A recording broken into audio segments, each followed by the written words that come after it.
Hello and welcome to Shards of Fate. Today I'm going to do a few tests in the arena to show off the new PvP aspect of the game, or PvE even. So to start off with, I'll just quickly go over the deck, why I've picked it, what cards I'm running and what's it all about.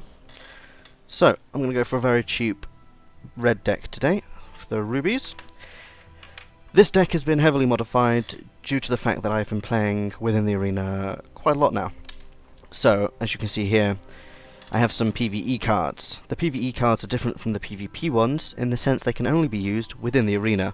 You can tell the difference between a PvE and a PvP card due to the outline of the border at the top. If they have this fancy little gold metallic thing here, it means they're a PvE card, and they can only be used within the arena. So, I'm using 8 PvE cards within my deck here, and the rest are normal, very cheap, common PvP cards. Burn here is a alternative art card. It's still a common cheap card you can get from the auction house. I've just saved up some of my gold from my arena runs to buy a different picture for it because it looks good. So, the idea behind this general deck is very basic. I'm going for some very cheap orcs with the odd expensive too, and I'm just spamming the arena, you know, trying to get as much damage in as quick as possible. So, first off, I have the Brutal Commander. When this deals damage to an opposing champion, search your deck for an orc with cost equal to or less than the damage dealt and put it into your hand. And this also has Rage 1, so every time this attacks, it will gain an extra attack point. This is rather helpful because it means shortly after a few attacks, I can start getting lots of orcs into the fields rather cheaply. Now, next I have Burn, very cheap, normal quick action, deals 2 damage to target champion or troop. This just helps me with clearing or getting rid of the last few troops or HP the champion has to finish.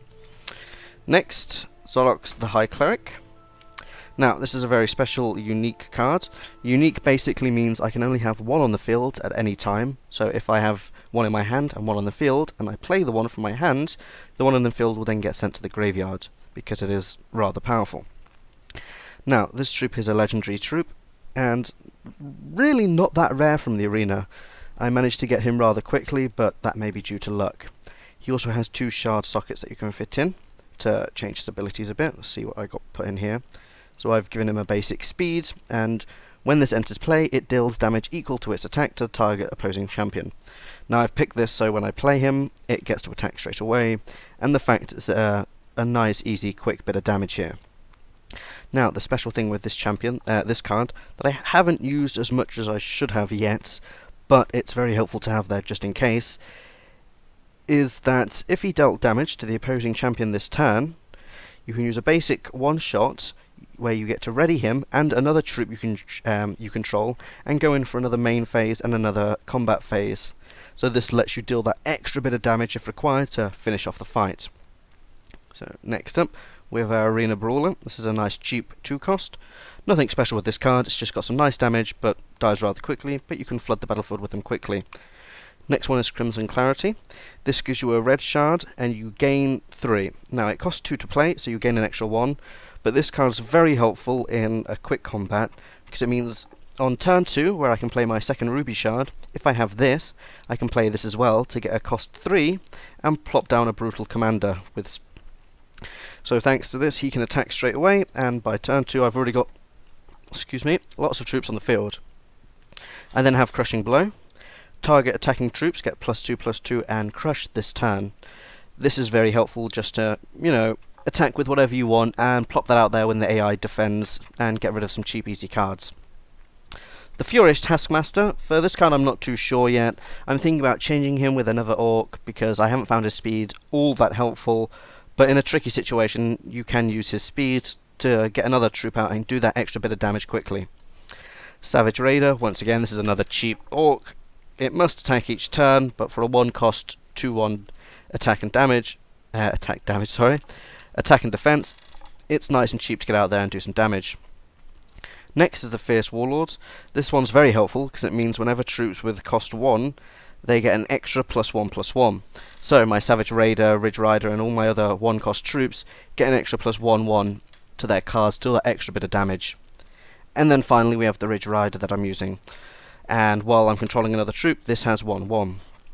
So with this as well, mixed with the Fierce Warlord, it gets an extra 2/2, among other things. So, for the champion I'm using Sir Giles Rohan. He's a very helpful champion in this situation, where target troop you control, all troops in your all zones that share a trait with this get +1 attack. So, because I'm using only orcs, whenever I use his champion ability, all my orcs from all zones, so in my hand, in the graveyard, in my deck, and on the field already, get an extra 1 attack. So combining with everything else I have so far, this gives me an extra lot of bonuses. Now, because I've been playing the arena a lot, I'm not going to lie, I've received quite a lot of equipment. So while when you're entering the arena, obviously you won't have all the equipment and all the cards I have currently, it's somewhere where you can make your deck go in the future. So for my helmet, I'm using the Infiltrator's Hood, so this modifies the Ridge Rider. Your Ridge Riders have instead, while you control another orc, this has +1/1 and can't be blocked, except by artifact troops or troops of the same shard. So this is fantastic against going with people that aren't using red ruby or artifacts, for example. It gets some easy damage in that just can't be avoided. I'm then also using the Zealot Skull, that gives my Brutal Commanders speed. This is fantastic, where if I'm going for the second play shard buff, that means my Brutal Commander can attack straight away and I get an extra card on the field without any problems at all. Very helpful and some very quick damage there. So next one, I have Armour of the High Cleric. This is for Zolox the High Cleric, and is once again another helpful card. Each of your cards named Zorok High Cleric have, when Zorok enters your hand, create a random orc with cost 1 and put it into play. So thanks to this, I can whenever he enters my hand, I just get to create a random troop. It's fantastic for getting troops out quicker and easier. Yeah. So next one, we have the Braces of Brutality. Your Brutal Commanders have instead, when this deals damage to an opposing champion, search your deck for an orc with cost equal to or less than the damage dealt and put it into play.